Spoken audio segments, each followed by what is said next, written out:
We might think that healing is all about finding the right practitioner or the right strategy or the right plan. But what if the real shift begins with the story we're telling ourselves about who we are? Welcome back to the Light Seekers Lounge. I'm Annie Love, and today I am joined by Filipa Bellette, functional medicine practitioner and co-author of Ending Body Burnout. After years of chronic symptoms and doing all the right things for her health, Filipa uncovered a hidden belief she'd been carrying since childhood, that she was weak and incapable.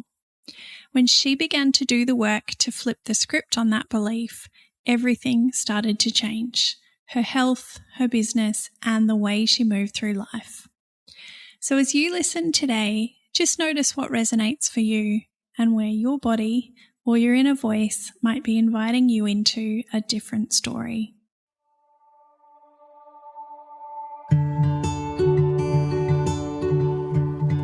Welcome to the Light Seekers Lounge.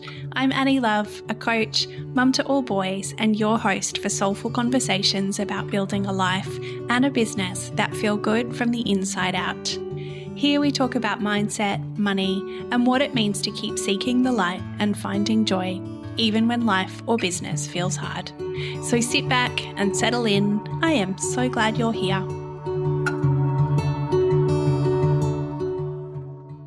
Filipa Bellette, thank you so much for coming into the Light Seekers Lounge with me today. It's so lovely to see your beautiful face and have a chat.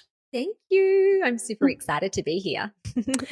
Now, you and I have connected through the beautiful Tina Tower and her Empire Builder membership, I suppose. Is that what we call it? She manages to draw together such a beautiful group of humans, I think, and I have really loved being part of the community and meeting all the people that have, come through. So it's really nice to connect with you as well.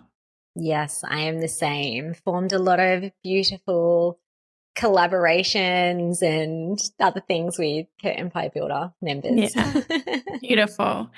Tell me, how would you describe yourself? Oh, so that's an interesting question. Okay. I'd say I'm a very detailed person.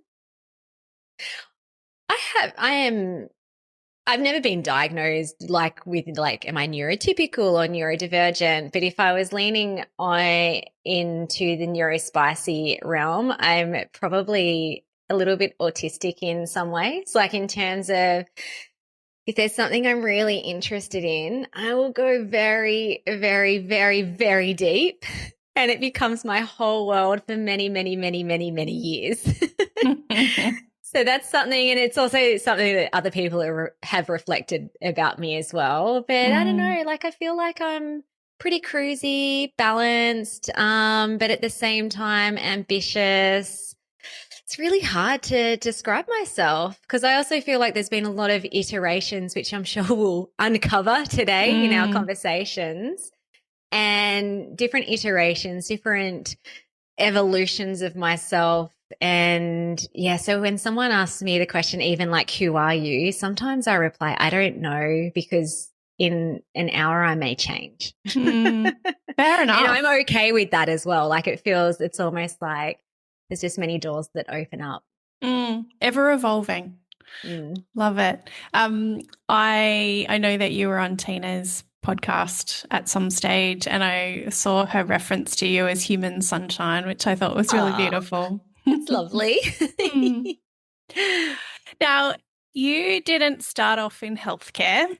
Can you tell us a bit about your journey starting right back at your PhD in creative writing and lecturing at university? Yeah, so I was pretty much like a studyaholic. So I went from one to another to another to another. So graduated college, went to university, did an honours. Actually, I did have a year in between that and when I started my PhD. But I essentially did a PhD around using the power of words to transform self and others. Now it was very different in terms of what I was doing back then. It had nothing to do with health, but as a beautiful full circle, there's actually a lot of what I do now with my clients in terms of ending their body burnout and essentially using words and rewriting the story so that they can heal. But back then, I would love to say, I mean, this is also probably the brain and going like deep into something. So it's like PhD. I'll do that and I'll go deep into the research and I'll get it done. But if I look back, there was a lot of insecurity around why I did it. So essentially, I was just getting a lot of awards and accolades and great marks at high school, college, university. And yeah, I was enjoying the praise from teachers. And it was almost like, okay, cool. Well, I guess the next thing is I become an academic because I'm really good at getting A's. Yes, I was definitely interested in the topic, but if I could go back in time, I probably would have said, hey, girlfriend, like live your life a bit before you like get all serious. And, you know, I was just a massive overachiever, overdoer. I remember when I was doing my PhD, I didn't have any children at that time. Had my first baby on the same day that I got my report back to say that my PhD had passed. But I remember living next door to my sister and she had little kids and I was always so envious. I'm like, I can't wait till I'm a mum so I can have all this free time.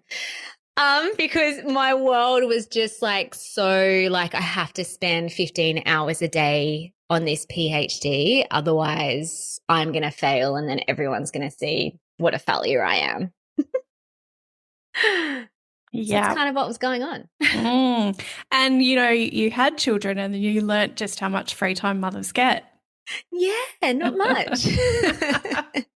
I really loved reading about your start in, you know, in creative writing and being at university and using the power of words, because I just think it's such a beautiful, you know, background to where you've come, even though it's been an evolution, you know, that you're still using kind of that background to create what you've created.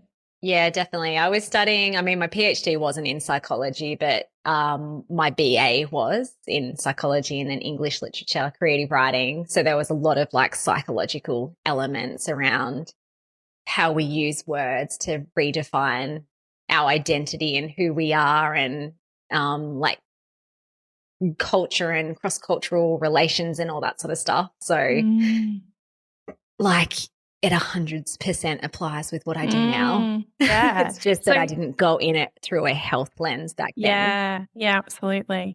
So tell us about what you do now and how you entered into the health world.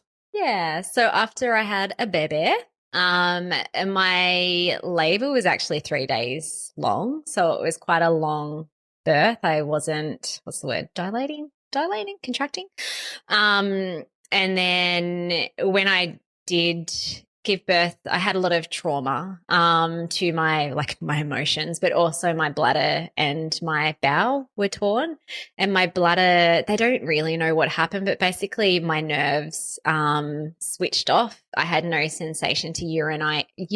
I think it had been 2 days and I still hadn't gone to the toilet to do a wee. And the nurses kept saying, have you gone to the toilet? And I'm like, oh, no, I haven't. But they were talking about number 2, like a poo, not number 1. And so they weren't concerned until maybe I said something. I'm like, I haven't done a wee for like a few days. They're like, oh, my gosh. And so when they put in a catheter, I can't even remember how many liters of urine was just like ballooning up my bladder. So for 3 or 4 months, the nerves in my bladder were very damaged. And I had to have an internal catheter in for that period of time to try and retrain my bladder to work again. And during that time, I got a lot of infections. So I had a lot of antibiotics. Because of that, my baby was quite sick as well because she was getting all the antibiotics, and also just my stress and dysregulation during that period of time. So I wasn't sleeping a lot because she was crying all the time. And then essentially I started developing more and more health issues every month after birth. So while I was looking at like my sisters or my friends who were having babies around the same time, kind of like bouncing back, and, you know, feeling better as the months went by, I was accumulating more and more chronic illness symptoms. So things like gut issues, hormone issues, chronic pain in the body, anxiety, depression, chemical sensitivity, histamine intolerance, a lot of body pain. My immune system was shot, so I was catching colds and flus every 2 or 3 weeks. and then on repeat. And by the time my daughter turned 1, I felt like an 80-year-old. Like I literally was just like, and at that time I was 28, so still in my late 20s.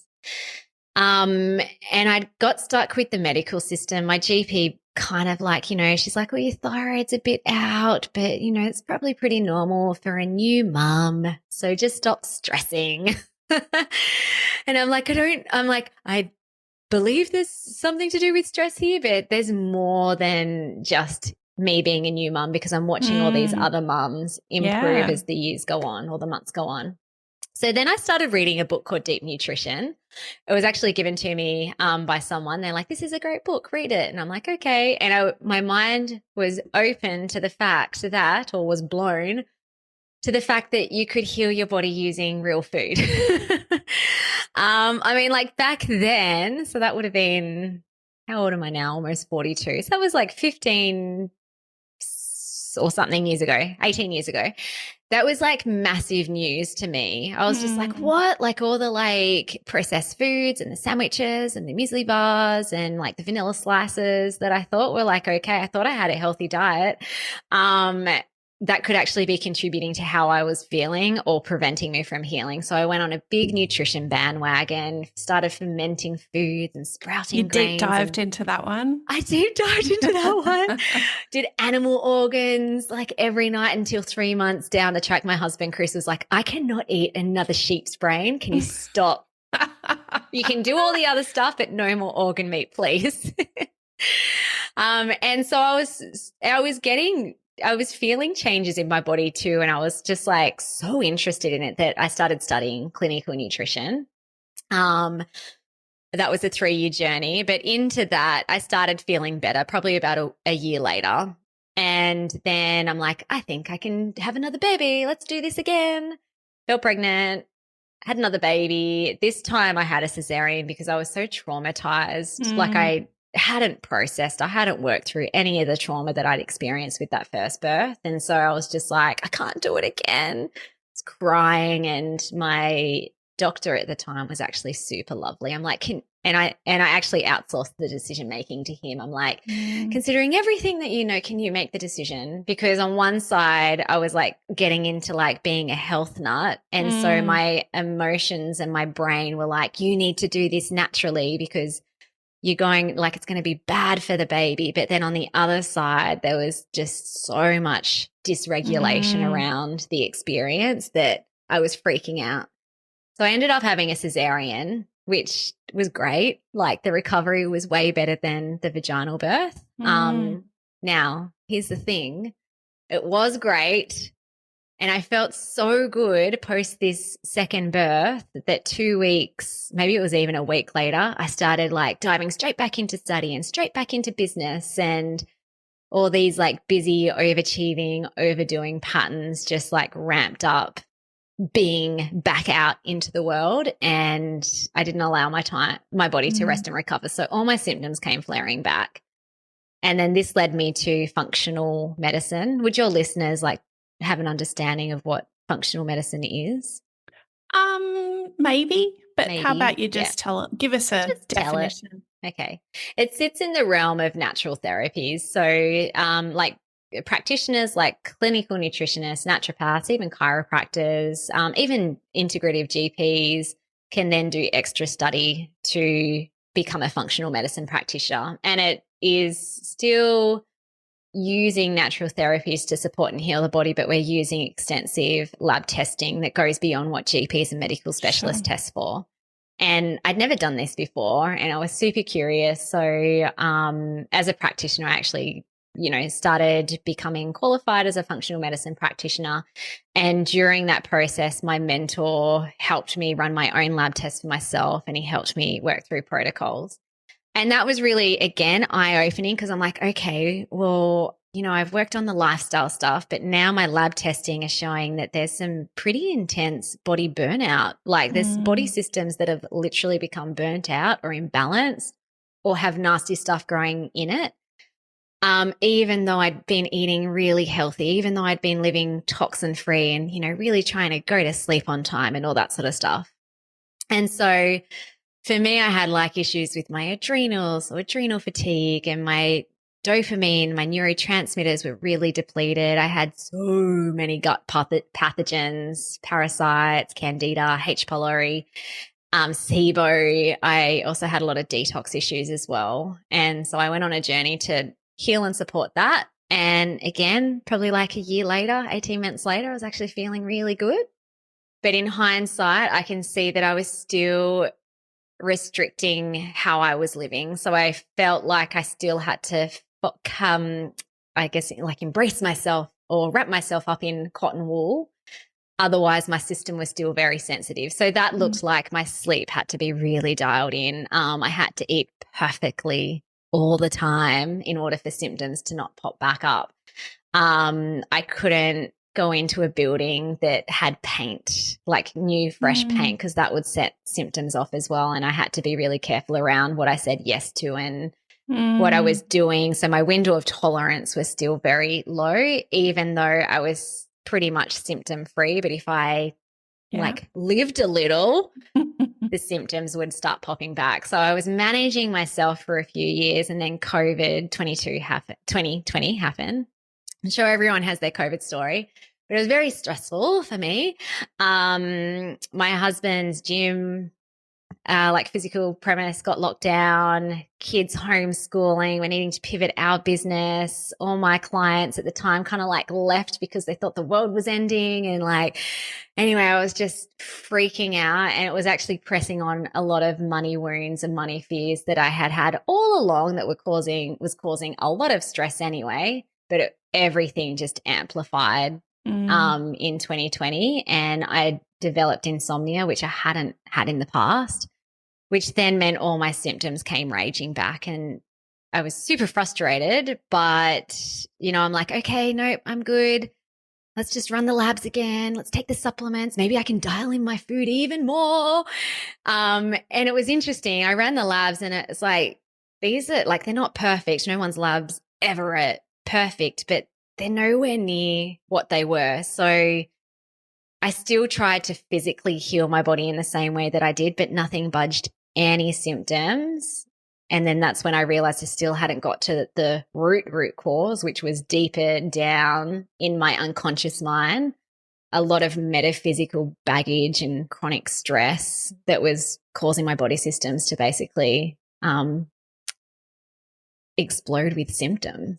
And so then that was my last journey in terms of ending my own body burnout, really diving into unconscious core beliefs I had about myself, processing trauma, letting go of repressed emotion. But yeah, the biggest thing was really getting to a root belief that I believed I was weak and incapable, which just blew my mind when I discovered it, because I'm like, what? But look at all the things I can do. Look at all the awards I've won, and I even have done a PhD. So I'd worked so hard to achieve that I tricked myself. Like, it was almost like unconsciously, it's like, you will never find out this deep belief that you have about yourself. But it was also driving the patterns, because I felt like I had to operate at 110% to kind of prove that I wasn't, and to hide it from everyone else in my world. Now, of course, that belief, like at the end of the day, it wasn't real. It was just created when I was a little kid. But my whole neurology was it had built protective mechanisms to prevent me from finding it. And it was driving my busy patterns, and it was also bleeding over into how my body was functioning. So if you have a deep unconscious core identity-based belief, so for me it was weak and incapable. Yeah, well, of course then my body is weak and incapable. Of course I have to manage it. Of course, like, can I really ever fully heal it? And so was the last piece to really switch off all of the chronic health symptoms that no longer needed to be there when it was safe to be me, like in the whole and entirety of me. And how do you go about healing that? How do you discover that? Yeah. I mean, it was a journey. I think one, it's not awareness so much. It's kind of just like, okay, I had to be ready to find it. So in the past, like my husband before COVID had gone through like a 3-year journey himself, like healing his inner landscape. And he kind of used to nudge me and he's like, oh, this would be really good for you too. And I'm like, I don't need, like, my mind is fine. Give me a sugar-free protocol and I can stick to it for 6 months. So in my head, I thought that I didn't have to do any deeper kind of like inner emotional work because I was really good at following through on things. I thought it was the people who kind of like kept self-sabotaging their intentions were the ones that needed that, not realizing that the pattern of like being really good at doing a sugar-free protocol for 6 months perfectly was actually destroying my insides. So I had to be awakened to it. And I think that COVID allowed me to become open to it because all the physical stuff that I'd done to try and heal myself had been working and they were essential, but it wasn't enough this time to get over like the third body burnout. And so it was kind of pain. Like I think when pain is high enough, then change is where you go next. It's like, well, okay, I can't stay here any longer. I mean, I could, but it's horrible. So what do I need to do? So there was like the willingness needed to be there. And then to start identifying and like kind of like piecing all the dots together to get back to what is this deep root belief, I started by, and this is kind of the process we take our clients through as well, is looking at patterns. So what are all the patterns that I'm running that are preventing me from healing or, you know, creating or having the things that I want? And, you know, for me, it was things like perfectionism and overdoing and just like so much fear around money. There was like a real scarcity mindset around money. I felt like we were doing all the things in business. Like we had hired the best business coaches. We were doing all the strategies, but in terms of making money, it was just like our bank account was still the same. So I was just like, well, I think that's a dysfunctional pattern too. Like I'm doing the things, but there's something around how I'm being or delivering that's preventing us from being able to be profitable. And then from those patterns, like with curiosity, judgment free, you just start asking yourself, what must I believe in order to behave this way? And essentially you're getting to an I am statement. So not just a limiting belief, but an identity based belief that is unkind and at the end of the day, untrue.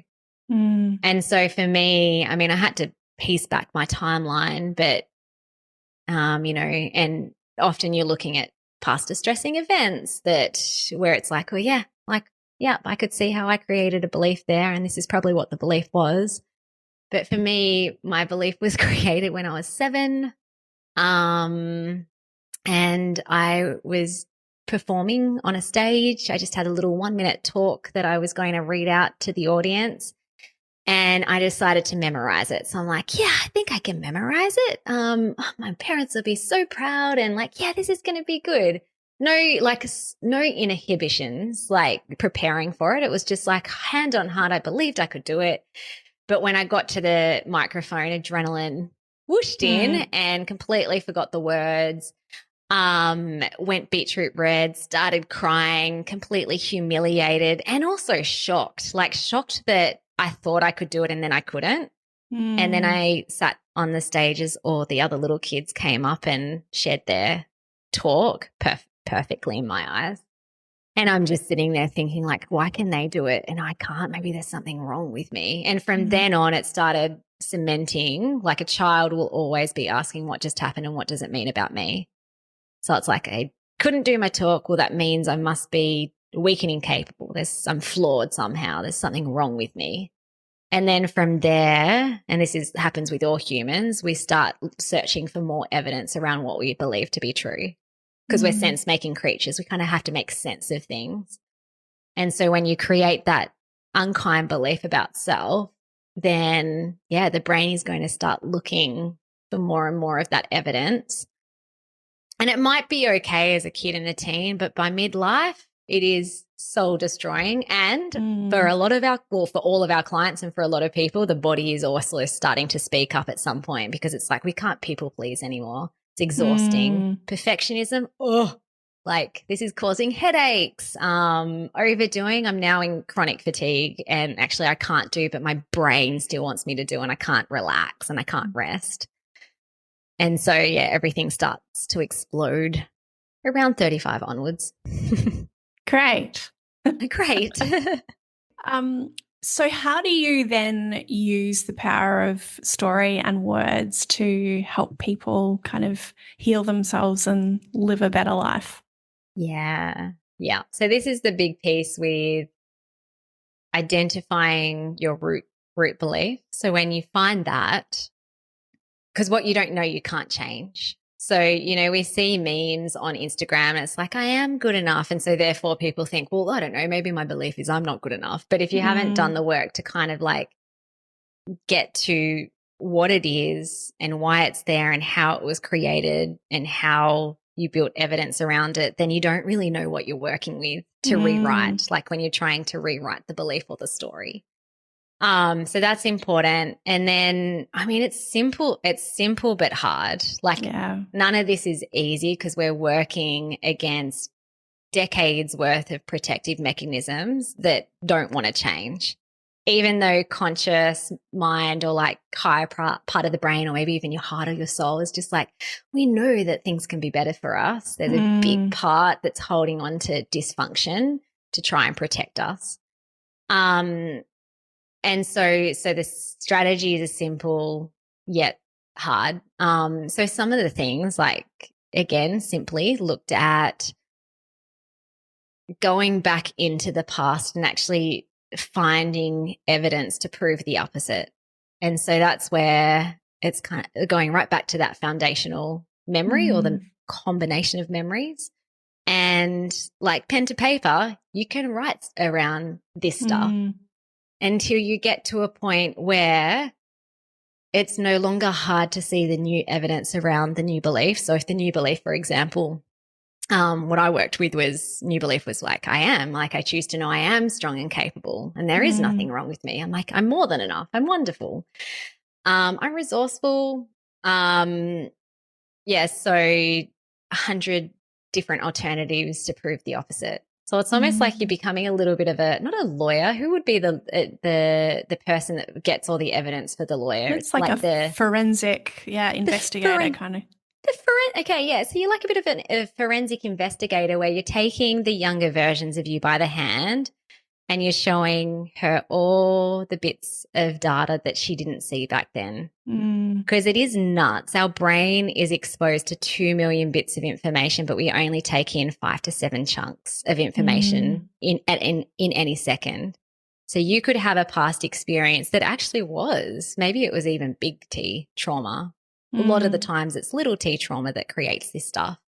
And your neurology is dialed into, well, this is how it happened and this is what it means about me. And these are the emotions that I experience. So we have to lock all that in to try and prevent it from ever happening again. When you're going back into the past, you can find all bits of information and you can add in some poetic license as well. So it doesn't necessarily have to be true. Our unconscious mind, which is where all of this is stored, doesn't know the difference between real and imagined. So if you're richly imagining a different ending to some of those events, or you're finding new evidence that feels compelling or realistic that starts stacking up against the old belief, then at some point your unconscious mind is going to create a new belief or your neurology and neural pathways support that.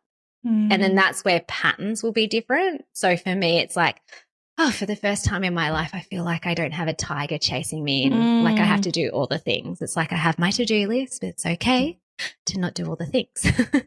And then also for people who are having physical health issues because of it, I mean, from a scientific physiological point of view, well, your body's more in a parasympathetic nervous system relaxed state now if you don't have that internal tiger constantly chasing you. So then that leads to better healing. But also what you believe becomes your reality. So if you now have kind, loving, trusting beliefs about self, whether that's I'm lovable, I'm worthy, I'm deserving, I'm more than good enough, I'm strong, I'm resourceful, then that'll show up in the way that the body, the unconscious mind is sending signals to your body system.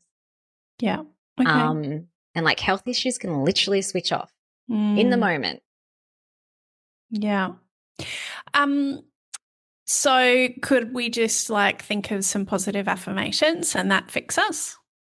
Yeah, that's definitely, I mean, that's part of it. I think if you, there's affirmations and then there's affirmations. Again, you see this in Instagram reels. It's just like, just look in the mirror every day and tell yourself that you are good enough. Now, if that works for someone, awesome. But for a lot of people, it doesn't, because when we want to create deeper change, we need to go beyond just using our conscious mind. So we want to get, which is only 5% of our mind. The unconscious mind makes up 95% of our mind. So there's different ways you can use affirmations that cut past the conscious and into the unconscious. There's some wording that can be helpful. So if you look at the mirror and say to yourself, I am good enough, your conscious mind might be up for it. It might be like, yeah, of course. But if your unconscious mind believes otherwise, it's going to be like, well, we're bigger and stronger than you because we make up 95% of our mind. So let's just shut that down. Whereas the wording I choose to know can actually, it's almost like you're actually grabbing the unconscious mind's hand in a really gentle, loving way. And it's saying, hey, 30 or 40 or maybe even 50 years ago, we chose to believe this about ourselves. It wasn't our mum or our dad, like our caregivers or the bully at school or our siblings or the annoying grandma. They didn't make us believe this about ourselves. At some point we chose it. And so therefore at any point in time you can choose to know something different. And so the unconscious mind actually starts moving towards the new belief. And any way you can make it feel safe. So again, old beliefs are locked into the unconscious mind and the patterns around them as a form of protection. It's kind of like if we get in first. So for someone, for example, might have an unconscious core belief that they're unlovable. It's like, well, yeah. If like we believe that about ourselves and when we get rejected, it's not going to hurt as much because I've already been saying it to myself. And so, it's holding on to these like weird protective patterns. So, I mean, even the word safe, but the way that you use your body and your breath and your posture and even like self-touch. I'm a big fan of havening, which is a neurosensory somatic tool where for anyone who can't see the video, I'm rubbing my hands together, has been shown to dial down the amygdala part of the brain, which is the fear-based part of the brain. So you can get into more of a relaxed state around it. And yeah, essentially the affirmations, which, we encourage all of our clients to use as well. You want to do it in a way that you're not just saying it, you're not just parroting it, you're not just giving lip service to it, but you're doing it in a way that you have some sort of visceral or emotional response by the end of the affirmation session. So that might look like crying. It might look like goosebumps. It might look like being so lit up on your awesomeness that you can't wait to get out into the world and be you. And even resistance is a visceral shift as well. So I remember when I started like really powerfully doing like reprogramming beliefs using mantras and affirmations, and I would spend a period of time just holding space for myself until I had some sort of a shift. There was a lot of resistance first. It was all, even though my conscious mind was like, of course I'm strong and capable, when I got into my body to do it, all of a sudden it's like, no, we don't believe that. Ew, yuck, don't, no, let's shut this down. And so the resistance is a lovely feedback message that you are about to break through something massive if you lean in. Yeah. Yeah.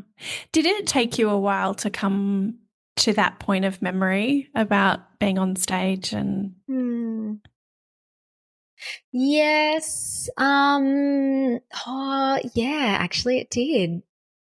when I was doing the work, I thought I nailed the memory probably in like 6 weeks where I'm like looking at my patterns and, just being really aware and journaling and having coaching sessions and that sort of stuff. And it was enough to start to continue moving into the reprogramming phase, but it probably wasn't until 2 months later that I was sitting in a couples retreat. So my husband and I went to a couples retreat. And I can't even remember why, but the memory of what I just shared before, the little girl on the stage, just came to my mind. And it wasn't a repressed memory. Like it was something that I'd even told people about in the past. It's like, oh yeah, this happened to me. Ha, ha, ha. Or like, if my kids were scared about going on stage, it's like, yeah, that happened to mummy too. It's fine. You'll be okay. But the way that it came into my conscious awareness and the emotional and visceral response I had to it, I'm like, oh, that's the piece that I've been missing that has made trying to reprogram a lot harder than what it needed to be. Yeah. Because then I had like that core memory that I then did work on to break down the foundation, which essentially starts loosening up all the other events along the timeline and the present day that are holding onto that past belief. Yeah, amazing. Now, you have mentioned your lovely husband, Chris, and you co-authored your book together, Ending Body Burnout. What's it like to work together? How did you start working together? How do you make it work? And I know, like, I work with my husband too, and I often have people go, oh my God, I could never work with my partner. Yeah. I get mixed messages actually. Some people say that and some people say you're so lucky to have each other. It'd make doing business so much easier especially if it's like a woman who might be like a solopreneur. Yeah. Like, oh, it'd be so nice to have that. So how we got in, previous to COVID, Chris was working in the fitness industry. So he had a personal training business in Sydney. We moved to Tassie. He then set up a gym. And I was doing kind of just like standard functional medicine, clinical nutrition on my own. And I had a skincare cleaning product business as well. So we kind of had our separate businesses, even though we were still supporting each other in that. But when COVID happened, because Chris has his own burnout story as well, and he was pretty burnt out by the end of 2020 and he'd gone through a lot of like work on his inner healing. So just getting really clear around what he wanted and what he didn't want and how to set up a sustainable lifestyle. And part of that was, I don't want to be in the fitness industry anymore. You know what? This lockdown has been a blessing. This is Chris's words, not mine. For me, it was like, this is the worst thing ever, but he loved it. He's like, this has been so lovely being at home and like being with you and the kids more. I'm not going to open up the gym again. He was even like to the point where I'm like, I am so done that I think he might have just like quietly tried to sell it to a couple of people like that were sort of in the industry, but we never did anything public. And he's like, nah, I'm done. Let's just sell the equipment. And so then he joined my functional medicine practice because it was just like such a great, offers a much nicer lifestyle rather than getting up at 5 a.m. in the morning to train people and 100%. Sometimes not getting home until 10 p.m. And so that's when we kind of joined forces to create Chris and Philly Functional Medicine. And at that time it was awful. If I'm being really honest, it was so triggering, but that was also part of like just my whole system and like so much change, which my brain still doesn't love change. But it definitely, change was like very uncomfortable and scary in the past.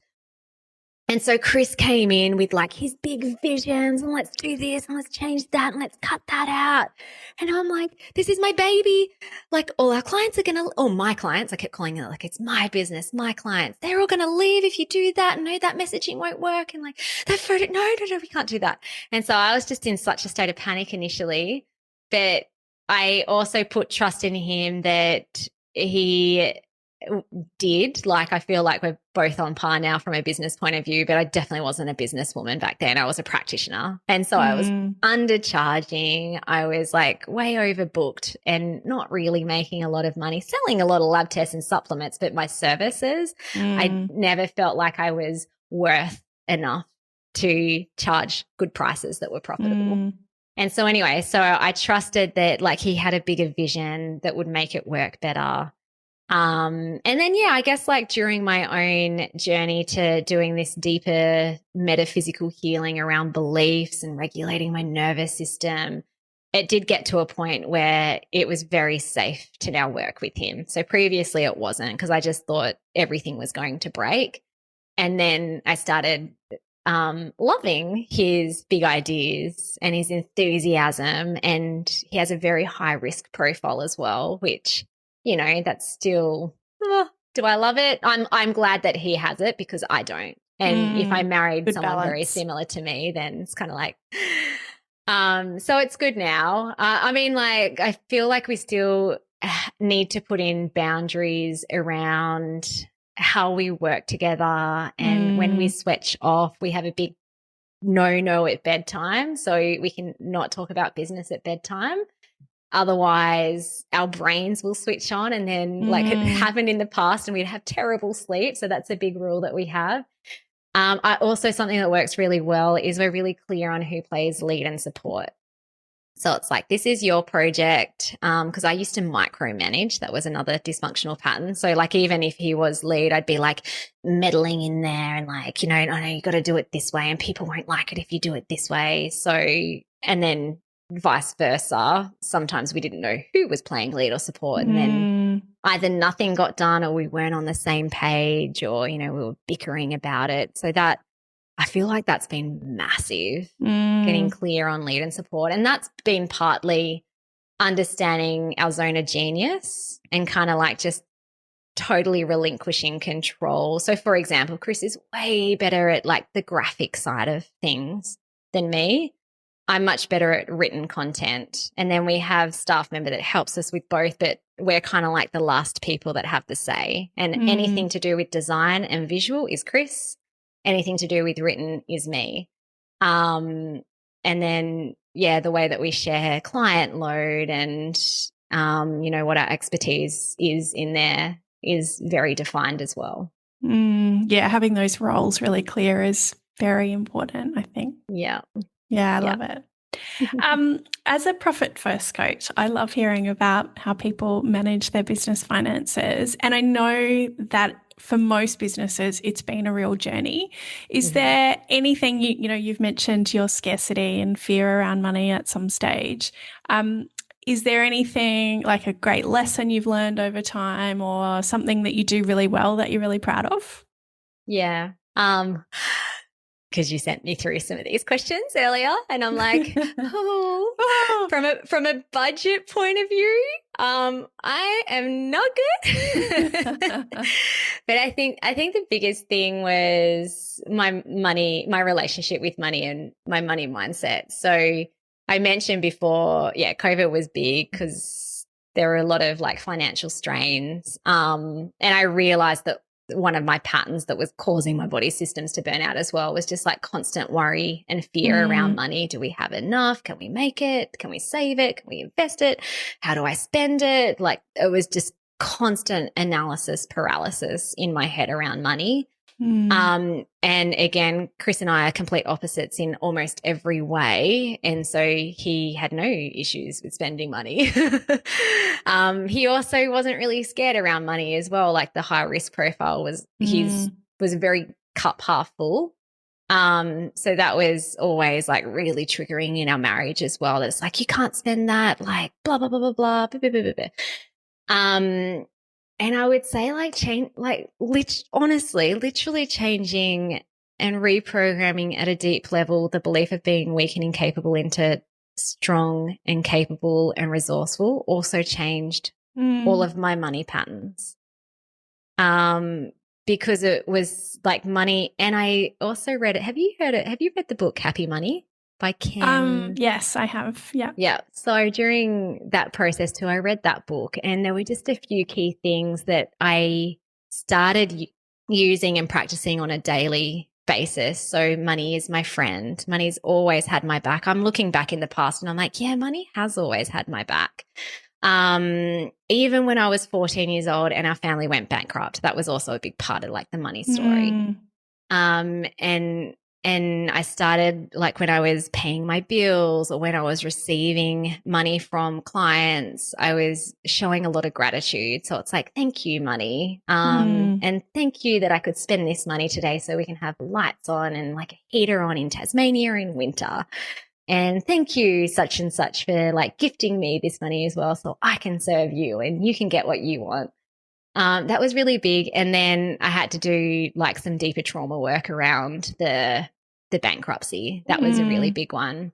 And it wasn't just that we didn't go bankrupt. My dad had to make a decision around either bankruptcy or selling our beautiful childhood family home and then kind of like starting from scratch. And that was like hard as a younger teenager. But also during that time, we lived on a farm and my dad killed my cats secretly or organised someone to put them down because we couldn't take them to the house that we were living on, this like scungy highway next to a petrol station. In his head, he was like, well, they're just going to get run over and it's going to be too hard. So like farming families, you kind of just like put animals it's functional. down. Yeah.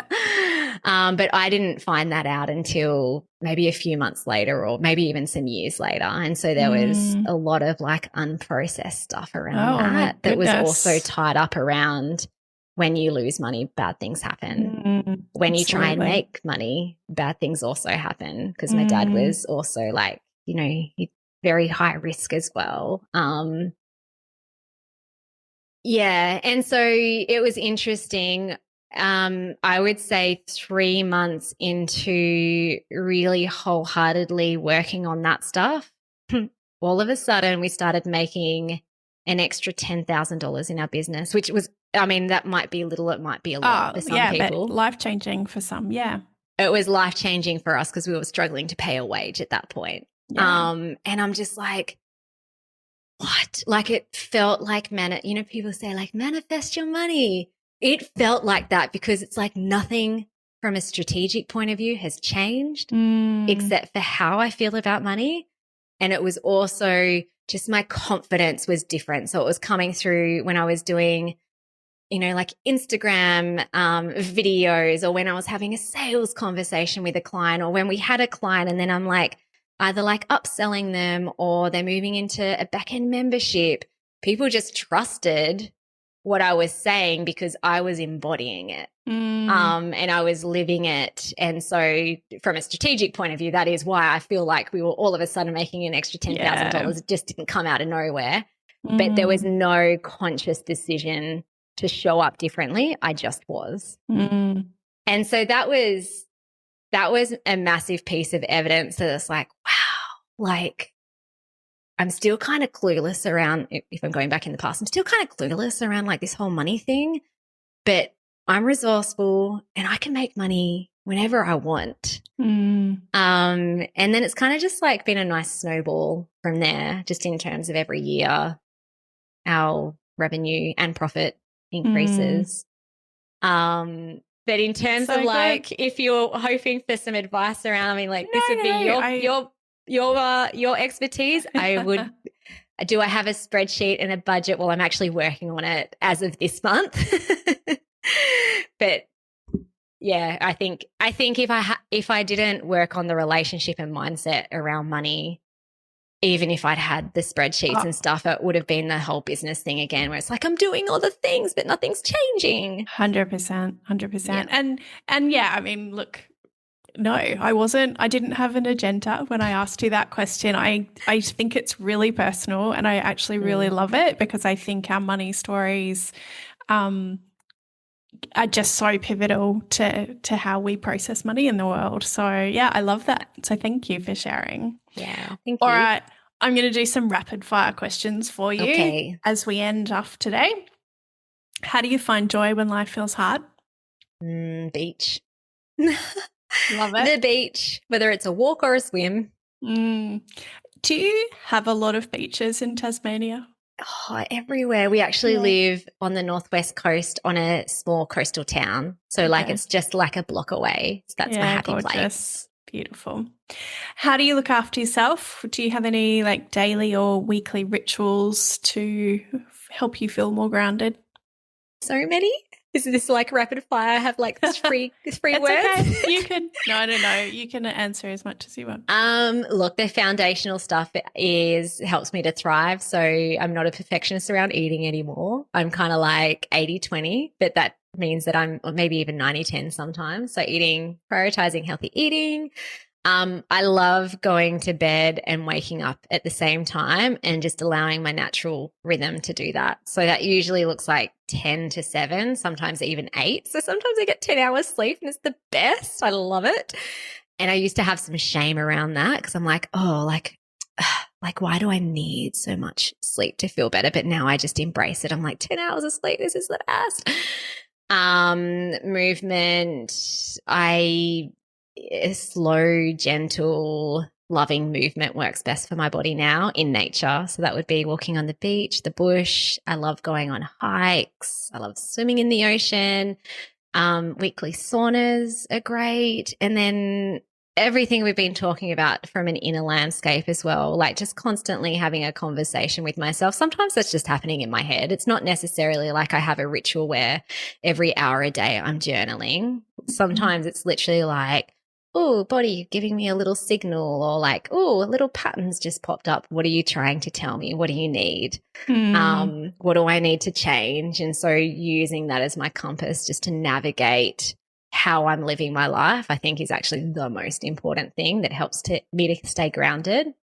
And I do love, like, again, it's not a daily thing, but breath work, meditation, somatic practices of rolling around on the ground, just letting my body do what it wants to do. That'll be at least once a week, sometimes more, depending on whether I feel like I need to do it more to break through something. They're kind of like my core things. Love it. Do you have a quote or mantra that has helped you in times where you've needed a little bit more motivation or inspiration? So many. It's safe to be slow was a massive one. And I lent into it with faith and trust that it would mean I would still get things done and be productive.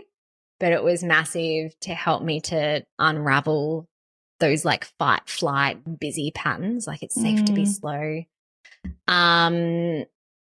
Inspirational. Did you say inspirational or motivational? Oh, just whatever. Yeah. I mean, there's a few other ones too. If I have a disturbance in my system to do with another person, I have 2 frames that is really helpful. One is a frustration with others is almost always a frustration with myself. So I always like have a little conversation. I'm like, is there anything going on where this is a me problem? Sometimes it isn't, but a lot of the times I can find something. And then also the only people that can hurt you are the people you need something from. So just because, I'm interacting with people all the time, I actually use those mantras a lot, or coaching questions, I guess they are. Yeah, love that. Yeah, I think it's important just to have things that you come back to that just remind you. Yeah. I have a playlist on Spotify. What song can I dedicate for you that lifts your spirits or something else in your life? Any song written by Fia, Fia. Have you heard of her? No. She's European, or she's either Swedish or Norwegian, if I got that right. But she just writes the most beautiful, poetic songs that align with living your best self. So one of my favorite songs would be I Am. Okay. It's basically like an affirmation as a song. Great. I shall look it up, make sure I have a listen. What are you working on at the moment? What's coming up for you and your lovely Chris? Yeah, we just closed doors to our main program, the Ending Body Burnout Method program. So I don't really know. It's like a bit of extra space. So just loving up our clients. No, I think my next project from a business point of view will be last year I created a smaller course called the Adrenal Fatigue Reset, and it's all created, but I would like to put some marketing love behind it. And I think now that the doors are closed to our main program, that's probably where my focus will be. Yeah. Awesome. Can't wait to hear more about that one. Yay. And how do we connect or continue to follow you? Awesome. So my website's probably the best place to land to find all the links. So www.chrisandphilly.fm. I assume the spelling will be and the link will be in the show notes. Yeah. But you can grab a free copy of my book, Ending Body Burnout, off the website, or I've given Annie a special link. I'll email it to you. But on our website as well, we've got lots of free resources. So people really love our free quizzes that we have. So there's one around ending your body burnout, and it rates the level of your burnout plus the 3 root cause contributors, and it gives you a report. We also have one around, is trauma part of your chronic health issues, and another one around which of the body systems may be burnt out for you and where do you need to funnel some attention and TLC into. So they're good ones that are on our landing page and our website. Awesome. Yeah, that sounds like a really great resource to go and find. I shall make sure I share that in the show notes. Awesome. Thank you so much for coming today and for all of the work that you do in the world with Chris to help people find out what's happening for them and help them heal and live a better life. So important. Thank you so much. It's been super lovely talking to you, and thank you for all your work as well. Beautiful. Thank you. Thank you so much for being here in the Light Seekers Lounge with me today. If this episode resonated with you, I would so love it if you could share it, leave a review, or come and say hi to me over on Instagram at annielove.coach. Until next time, keep seeking the light.